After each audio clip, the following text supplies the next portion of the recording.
দূর বাবা, এই হাঁস মুরগির জ্বালা আমার একদম ভালো লাগে না।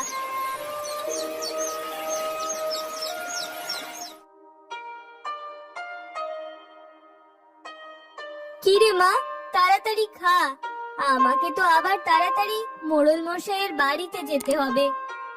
খাচ্ছি তো মা, আর কত তাড়াতাড়ি খাবো? তাছাড়া রোজই তো একটু বেলা করে যাও, আজ আবার তোমার এত কিসের তাড়া? আর বলিস না রে মা, আজ আবার মোড়ল মশাইয়ের মেয়ে আসবে বাড়িতে, অনেক কাজ সেখানে। ওই বাড়িতে মোড়ল মশাইয়ের বুড়ো মা ছাড়া তো আর কেউ নেই। হ্যাঁ মা, গিন্নিমা মারা যাওয়ার পর ওই বাড়িতে কাজের লোকের খুব অভাব। হ্যাঁ রে মা, তাই তো বলছি, তাড়াতাড়ি খেয়ে আমাকে ছাড় দেখি। আচ্ছা মা, তাহলে তো আজ ওই বাড়িতে অনেক ভালো মন্দ খাওয়া দাওয়া হবে, তাই না মা? হ্যাঁ রে মা, বড় লোকের ব্যাপার স্যাপারই আলাদা। তাড়াতাড়ি খা দেখি, তোকে না খাইয়ে তো আমি যেতেও পারছি না। আচ্ছা মা, আজ কি কি রান্না হবে ওখানে? কি জানি রে মা, এখনো সেসব জানি না, তবে নানা রকম পিঠা পুলি হবে শুনেছি। পিঠা পুলি? কি কি পিঠা হবে মা? বললাম তো, অত শত জানি না, তবে ভাপা পিঠা হবে।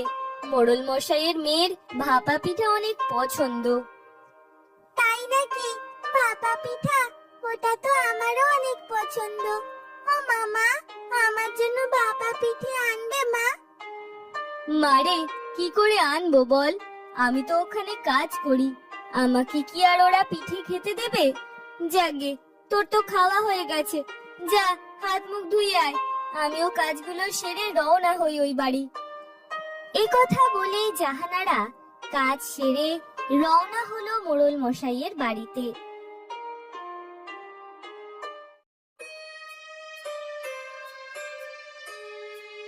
এ কি রে জাহানারা, এতক্ষণে তোর আসার সময় হলো? বাড়ি ভর্তি কত কাজ, আজ কতদিন পর মেয়েটা বাড়িতে আসবে বলতো? এইসব নিয়ে আপনি একদম চিন্তা করবেন না মোড়ল মশাই, আমি সব সামলে নেব। হ্যাঁ হ্যাঁ, তাই কর। মা মারা মেয়ে আমার, দেখি সাদর আপ্যায়নে যেন কোনো ত্রুটি না থাকে। এ কথা বলেই মোড়ল মশাই আর জাহানারা ভেতরে চলে গেল।